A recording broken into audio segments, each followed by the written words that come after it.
So what personality psychologists are often trying to do is they are trying to establish relationships between variables. Okay, what is a variable? A variable is some attribute that can differ from person to person. Something that can vary. The rooted word is vary for a variable. And there are a lot of different ways in which people differ from each other. Okay, and the way you look at it is what aspect of behavior, thoughts, feelings, etc. Differ from one person to another. And there are many ways we differ from each other. We can differ in hair color, we differ in skin color, eye color, we differ in intelligence, we differ in happiness, we differ in so many different things. Okay? But in order to call it a variable, there needs to be some difference. Okay? If everybody in the world had exactly the same hair color, then hair color wouldn't be a variable. Hair color would be a constant. But obviously, people have different colored hair. So what we want to be able to recognize are those differences in people. And so to submit a variable, it must have at least two values. Okay, let's say sex, male, female.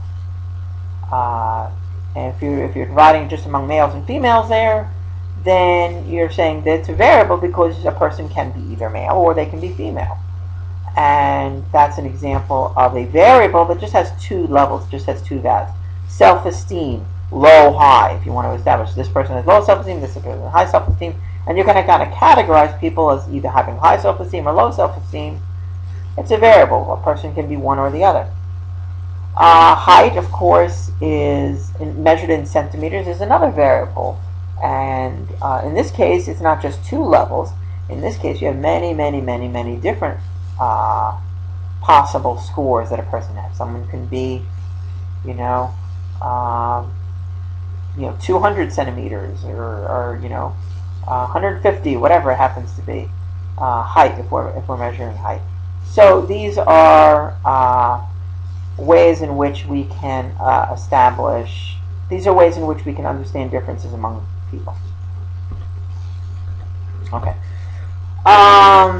If we're looking at variables, or we're looking at relationships between variables, there are ways in which we can graphically represent the relationship between two variables. And we often do this on a scatter plot. If you take a group of individuals and you can measure two aspects of that individual, let's say measuring their self-esteem, measuring their level of depression, for example.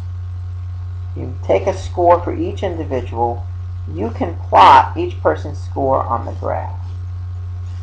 So, for example, when you plot them on a graph, essentially the way those scores kind of are plotted tells you a bit about the relationship between those variables.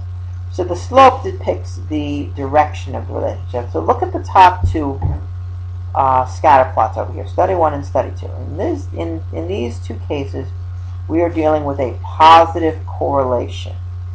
We're dealing with relationships between two variables that are positive, where scores on one go up, scores on the other go up. So what are some examples of variables that may be correlated with each other? Okay.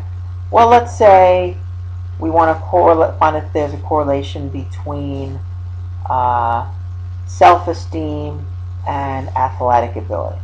So in other words, the better your athletic ability, the higher your self-esteem. Let's assume that that's the variables we want to look at.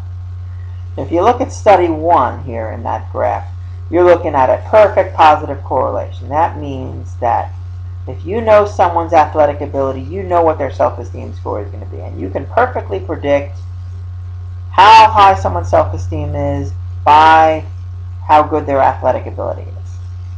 Now, it's highly unlikely that you are going to have a relationship that is this clear-cut.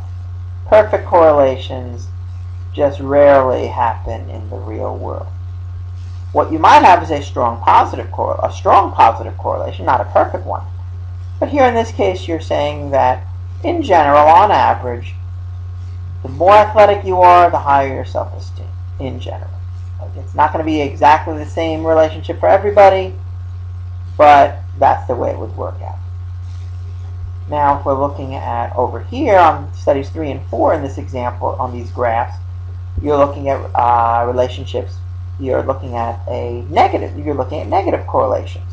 You're looking at correlations where the higher your score on one variable, the lower your score on the other. So let's say we're looking at self-esteem and depression. You would expect that the higher someone's self-esteem is, the less depressed they are. And the more depressed they are, the lower their self-esteem. You would expect it to be a negative relationship. And over here, this would represent a strong negative correlation. If someone has a really high level of self-esteem, let's say, their depression level should be pretty low. Likewise, if their self-esteem is really low, then their depression level would be pretty high. Now look at study 4 here. This gives you an indication of two variables that really should have no relationship with each other at all. So, what might you expect to have, what two variables you might expect to have absolutely no relationship to each other? Maybe you would say maybe a relationship between your self-esteem and how much you like comedy movies. Okay, one would not expect there to be too much of a relationship between your enjoyment of movies and your self-esteem. You probably have high self-esteem people who like watching comedy movies, high self-esteem people who hate watching comedy movies, and vice versa. So you probably would not find any relationship there. And we call these scatter plots because it reflects how much are those scores essentially scattered from each other. So if we're talking about here, all the scores are kind of scattered away from each other, which really indicates no connection between them, no relationship there. So the more scatter means the weaker the relationship. Over here, you can see for a strong negative correlation here, not much scatter. And for a perfect correlation, no scatter at all. It floats right on a line. Here are some more examples of scatter plots here. The two on the left indicate positive correlations, correlation between the number of yawns and the length of a lecture. Clearly, there's going to be more yawning the longer the lecture. And over here, negative correlations, the longer the lecture, the lower the student attentiveness. As the lecture gets longer, students daydream a bit more, perhaps. And maybe there's going to be less attentiveness. Okay. Now, the correlation coefficient is a very valuable statistic that actually creates a numerical relationship, a number essentially that will describe the relationship between two variables. We're just looking at that number, just looking at the correlation coefficient, the R, really tells you a lot about how those variables seem to go together. Whoops. So, for example, let's say this is a correlation, R equals positive 0.37. This gives you two pieces of information. First piece of information is the strength of the relationship. 0.37 is a moderately sized correlation.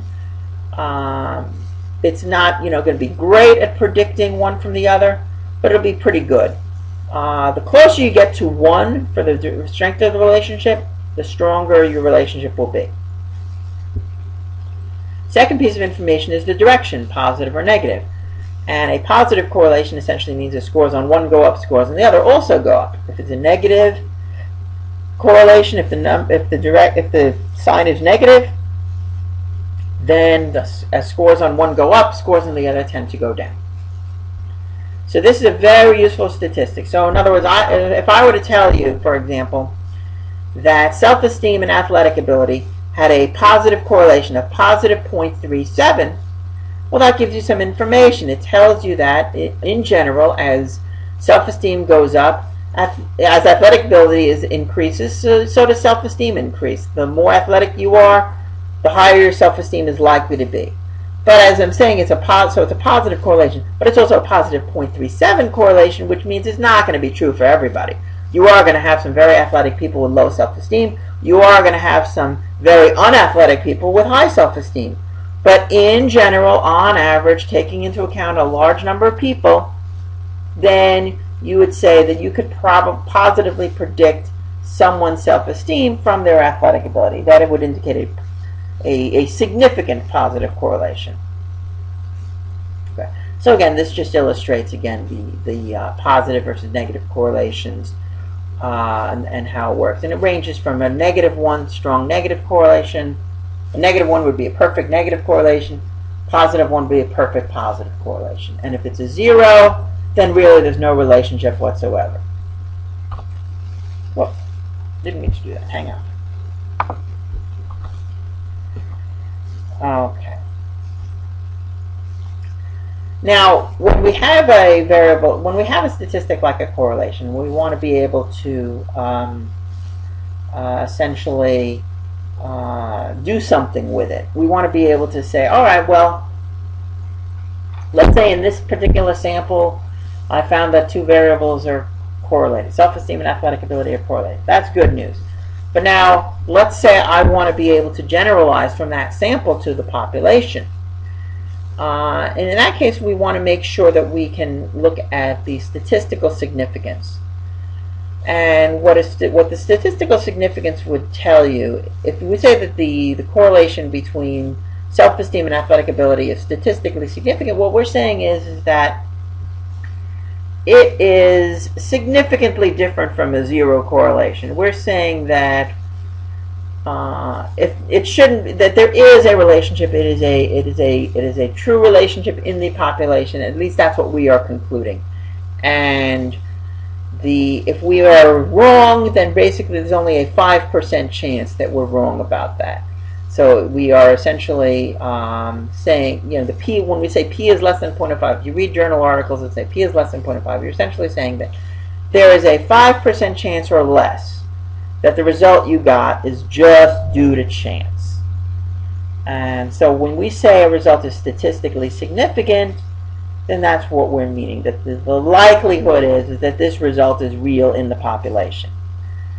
So again, that relationship positive 0.37, say, between self-esteem and athletic ability, then we're going to basically make the conclusion that in the population, not just in our sample, then that correlation is real. There's a positive relationship between self-esteem and athletic ability in the population. And that's what you do when you take a sample and you generalize to the population. Another issue, though, to consider is whether or not the significance is meaningful. Is it practical, or is it, or from a clinical perspective, is it useful? In other words, in what you may find a significant correlation between 2 variables, but at least statistically significant. But if it's not a very large relationship, then maybe it's not really going to be all that meaningful in the real world. As a result, you might have small correlations that say like positive 0.12 or 0.13. It may be statistically significant, but maybe that relationship still is pretty weak.